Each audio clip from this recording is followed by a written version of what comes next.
A lifelong bond forced and forged in the flames of the Palisades Fire. I want you to meet a man determined to save his house and the stranger who seemingly appeared out of nowhere to help him. Actually, that's sunset.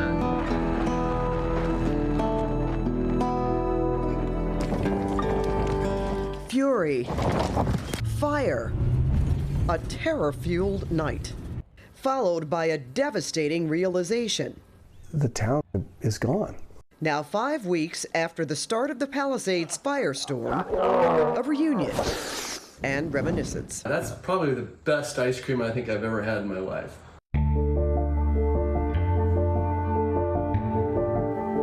Kevin Mines of Pacific Palisades and Yuri Gervitz of Los Angeles' Fairfax district became brothers on January 7th.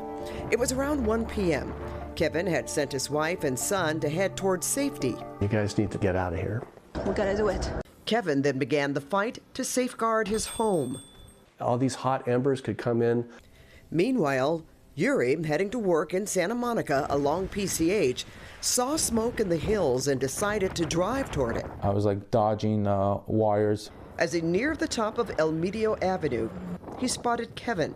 I saw him standing in front of his house, the motion on his face, and I was like, wow, I need to do something to help. Hi, I'm Yuri. Do you guys need any help? Kevin's wife, Andrea, was stuck in the outbound traffic jam. What was that like for you? It was very hard. It was very uncertain. Trying to get out of Palisades with 30,000 people. It's nuts. You had to be thinking about Kevin staying behind. Andrea and her son. They all expected me to follow them down the car, and I wasn't completely truthful. I wanted to try to save the house. As the afternoon wore on, fire trucks, busy elsewhere, were nowhere near the top of El Medio. Kevin climbed his ladder, then stuffed his downspouts with socks. So basically plugging up the roof and putting about, I'd say, 3 to 4 inches of water on our flat roof. Yuri tended to the ground. I asked Kevin for a rake and an axe, and I went around his house trying to dig up all the dry brush. Right around dusk, the engines arrived. Kevin helped firefighters carry their hose. Roughly an hour later, hydrants stopped working. The city water supply had dried up, but Kevin had a pool and a collection of 5-gallon paint buckets. Filled all of them up and just deployed them around the house.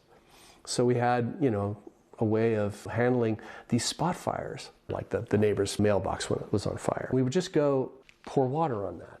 As embers landed, Kevin and Yuri extinguished spot fires, 1 bucket at a time. At one point, he was so tired, I just told him to go, right? And he left. And a couple hours later, I get a phone call. It's Yuri. He's out front. He came back.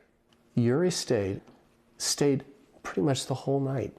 Patrolling for embers, which allowed Kevin to get some shut-eye. Well, Kevin thinks you're an angel. What do you think?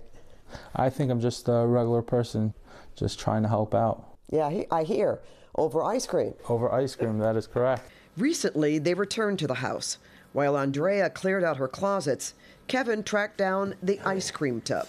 Do you remember this? Yes, I sure do. I was happy to be there. God put me in the right place at the right time. Yeah. You demand. You demand, Yuri.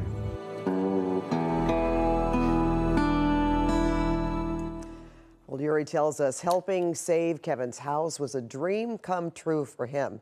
And tomorrow we'll show you why and what might be next for him. It's starting at 7 a.m. on KCAL News Mornings. Oh, Pat, I think that was such a beautiful story, and what's so beautiful is that there's so many strangers that came together to help people. That's not the end of this story. Oh my gosh, okay. This reunion, there's more to it, Danny, and it is, the young man says they were brought together by divine order, and we're going to show you exactly why he said that. Oh, well, so beautiful, though. Yeah, right? it is. It is. I love that. Nothing is by accident. No, it really isn't. It isn't.